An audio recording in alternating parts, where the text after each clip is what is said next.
Bonjour, dans ce tutoriel, nous allons voir comment créer un fichier exécutable qui peut être utilisé comme outil d'auto-formation dans Flashback Pro. En plus de pouvoir créer des tutoriels en format vidéo, Flashback Pro a plusieurs outils qui nous permettent de créer des tutoriels où une personne peut voir les étapes d'un processus à son propre rythme. Voici un exemple qui explique les étapes pour sauvegarder un document Word en fichier PDF. Je peux cliquer n'importe où sur l'écran pour continuer à la prochaine étape et ainsi de suite. Regardons maintenant comment créer ce type de fichier.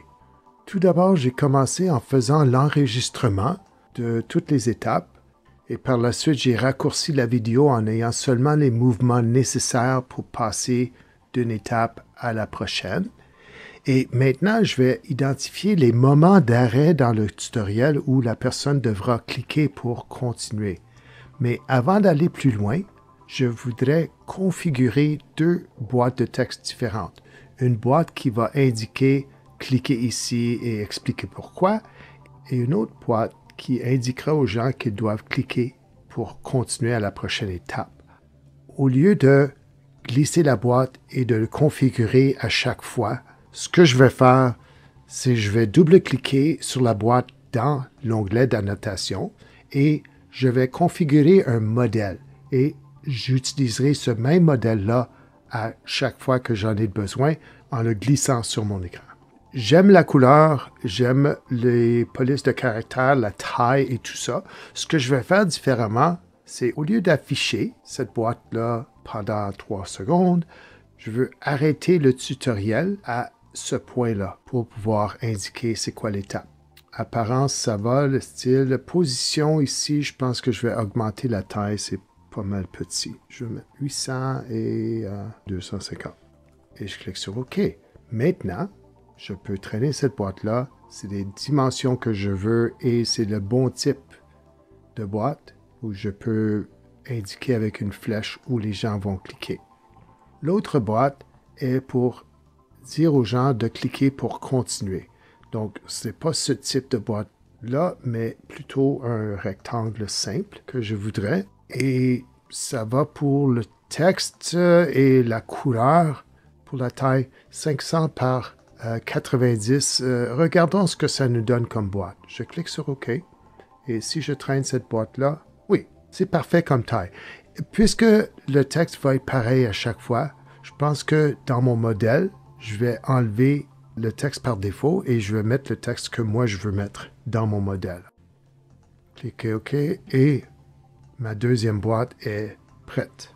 Je dois maintenant trouver les endroits dans la vidéo où je veux mettre mes boîtes de texte qui expliquent les étapes. Ah, je viens de faire une opération, j'ai cliqué sur Fichier et vous voyez, je peux avancer et reculer dans la ligne de temps pour trouver le moment exact. Donc, je veux indiquer ici qu'on doit cliquer sur Fichier. Donc, je vais prendre ma boîte pour les directives. Je vais indiquer qu'il faut cliquer là et donc j'ai ma boîte ici.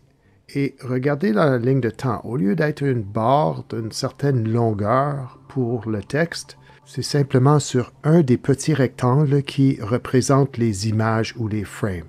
Et en même temps, je veux ajouter mon autre boîte qui dit de cliquer pour continuer. Et là, je vois que j'ai quand même une certaine durée, ce qui veut dire que dans mon modèle, j'ai oublié de configurer que c'est Pause Movie at this text box until mouse clicked.